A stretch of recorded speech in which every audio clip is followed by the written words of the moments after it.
President Biden just ended the war in Afghanistan. Or did he?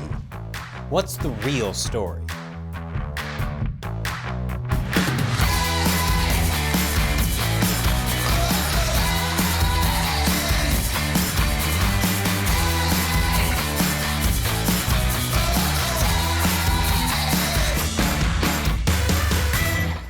Welcome to America Uncovered. I'm Chris Chappell. Subscribe to this channel and click the notification bell on, and you'll be the first to watch our new episodes every week. Today, I'm here to tell you a story 20 years in the making. And sadly, it isn't The Wedding Planner 2. No, it's the war in Afghanistan.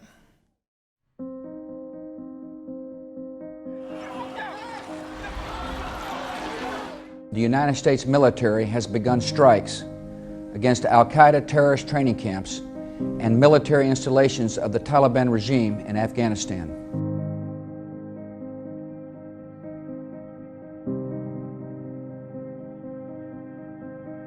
I, Barack Hussein Obama, do solemnly swear. The United States has conducted an operation that killed Osama bin Laden, the leader of al-Qaeda.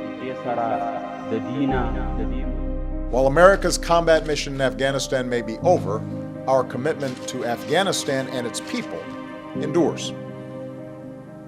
As Commander-in-Chief, I will not allow Afghanistan to be used as safe haven for terrorists to attack our nation again. Our forces therefore remain engaged in two narrow but critical missions: training Afghan forces and supporting counterterrorism operations against the remnants of al-Qaeda. We're going to bring our soldiers back home.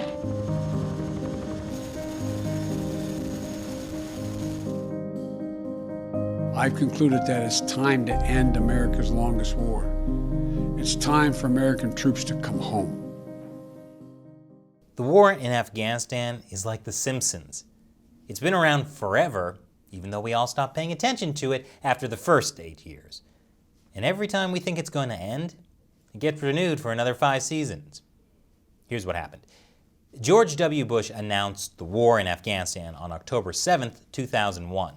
The name of today's military operation is Enduring Freedom.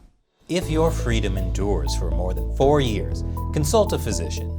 Side effects may include destabilization, inability to withdraw, depleted resources, and a shocking death toll.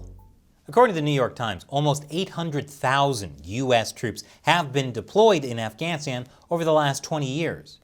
There have been more than 13,000 American airstrikes, and the war has cost American taxpayers about $2 trillion. The only thing I want to see involving 800,000 Americans, 13,000 airstrikes, and a $2 trillion price tag is my screenplay for The Wedding Planner 2. And now you want to see it too. On top of that, over 20 years in Afghanistan, nearly 2,400 Americans have been killed and more than 20,000 injured. Meanwhile, about 157,000 Afghan people have been killed. More than 43,000 of those have been civilians. But most of the local deaths were from violence between the Afghan government and the Taliban, not from U.S. troops. President Bush's initial counterterrorism mission forced most al-Qaeda and Taliban leaders to flee Afghanistan by late 2001 and early 2002. Once that mission was accomplished, though, a new mission developed. I'll explain after the break. Welcome back. The U.S. had essentially forced al-Qaeda out of Afghanistan by early 2002. But U.S. troops stayed, and they seemed to have a new mission. Some called it clear, hold, build. Some called it nation building. And others called it, don't worry, this definitely won't last 20 years, and make the name of this operation age like milk. But whatever you call it, its goals were a little fuzzier than the original goal. The original goal, of course, was to support the people of the military-industrial complex. I mean the people of Afghanistan. Wait, no, the point was to get bin Laden, who was hiding in Pakistan. Or maybe the point was to get involved in a complex, endless war. If that was the case, then mission accomplished. In 2008, when Joe Biden was a mere U.S. Senator and chairman of the Senate Foreign Relations Committee, he visited Afghanistan. When he arrived, according to former Defense Secretary Robert Gates, Senator Biden found confusion at all levels about our strategy and objectives. Yeah, confusion. And this time it wasn't just Biden. For context on why there may have been so much confusion about strategy and objectives, Afghanistan is sometimes called the graveyard of empires. This is a reference to the British Empire, which left Afghanistan in the 19th century, and the Soviet Union, which left Afghanistan in the 20th century. Graveyard of Empires is also the opening band at next year's Ozfest. They play with Anthrax. No, not the band, the biological weapon. Both the British and the Soviets found occupying Afghanistan quite costly. So if you're an empire, don't try to occupy Afghanistan, unless you're the Mongols, or the Persians, or the Macedonians. Okay, so historically there were multiple empires who more or less successfully occupied Afghanistan. They're just not the ones that Americans know anything about. But it's true that Afghanistan can be a challenging place to successfully occupy for a variety of reasons. In particular, Afghanistan is a notoriously difficult country to govern, which, for some reason, the U.S. has been trying to fix, even though that was never the original mission. Kind of like a guy who only planned to go on 1 or 2 dates, but somehow wound up sticking around for several years and now has a wife, a mortgage, and a moody stepson. In December of 2019, Congress established the Afghanistan Study Group. They asked the group to make policy recommendations regarding the war in Afghanistan. The group released its report 15 months later. That's actually fast by government standards, especially when it comes to Afghanistan.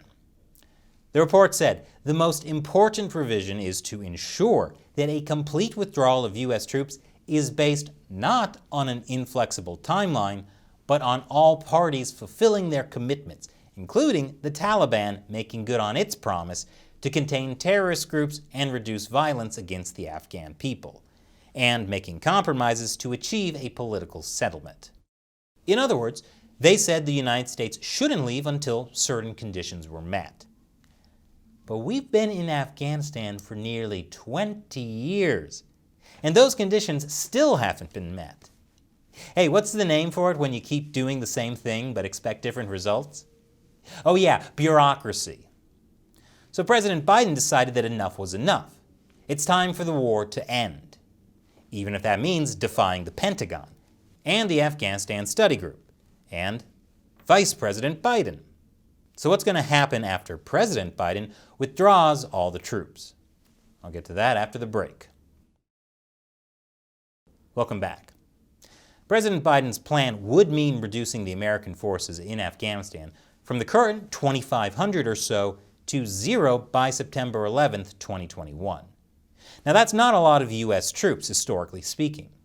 At the beginning of Obama's first term, there were about 30,000 U.S. troops in Afghanistan.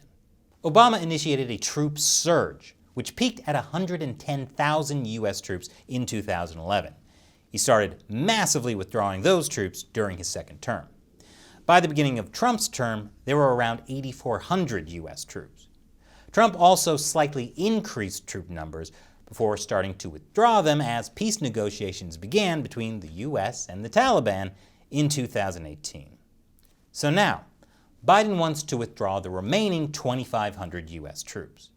And the NATO forces, currently at 6,000 to 7,000, would leave too.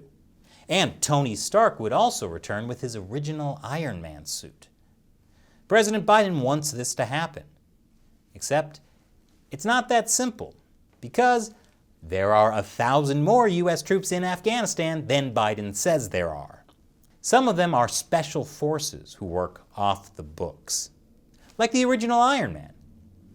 It's also not that simple to pull out, because Donald Trump negotiated a peace deal between the U.S. and the Taliban in February of 2020. Trump's deal set May 1st, 2021 as the deadline for all American troops to leave Afghanistan, which means President Biden's announcement of the September 11th deadline is actually extending the troop presence. In other words, Biden's idea of undoing Trump's mistakes is prolonging Bush's mistakes. To be fair, May 1st was a pretty ambitious deadline for a new administration. And I'm pretty sure when Trump made that deal, he didn't think there would be a new administration. But however you look at it, Biden's announcement has set off a debate. Biden's argument is simple.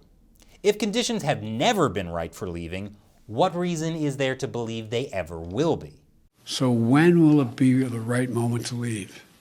1 more year? 2 more years? 10 more years?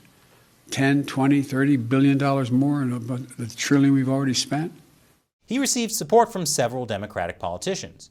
The chairman of the progressive veterans group Vote Vets, an Afghan government negotiator, and even to some degree, from Donald Trump. Makes sense Trump would support him. So far, no one has been more successful at administering Donald Trump's policies than Joe Biden.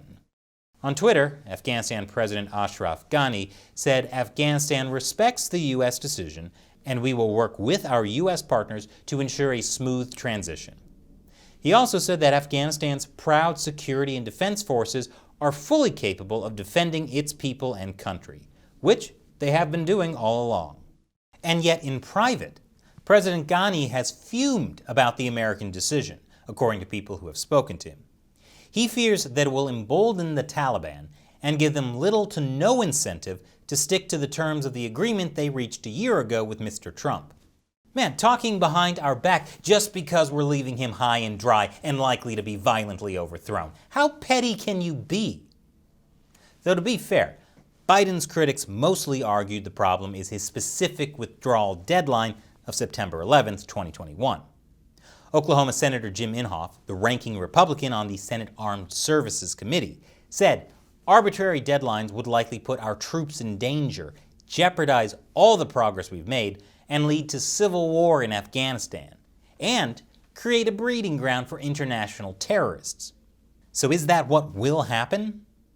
Well, former White House advisor Richard Clarke says there is a high probability that the Afghan government will fall to the Taliban after American troops leave. And intelligence officials generally seem to agree with him. After the U.S. had already signed the peace deal with the Taliban, peace talks officially began between the Afghan government and the Taliban in September of 2020. But they're not going well. The Taliban is like the ghost in Super Mario Bros. As soon as we turn our backs, they creep in for an attack. The Biden administration is pushing for new peace talks in Turkey, tentatively on April 24th, but experts don't expect those to go well either, mostly because the Taliban thinks it can win militarily. Unless, of course, the Afghan government gets its hands on a power star.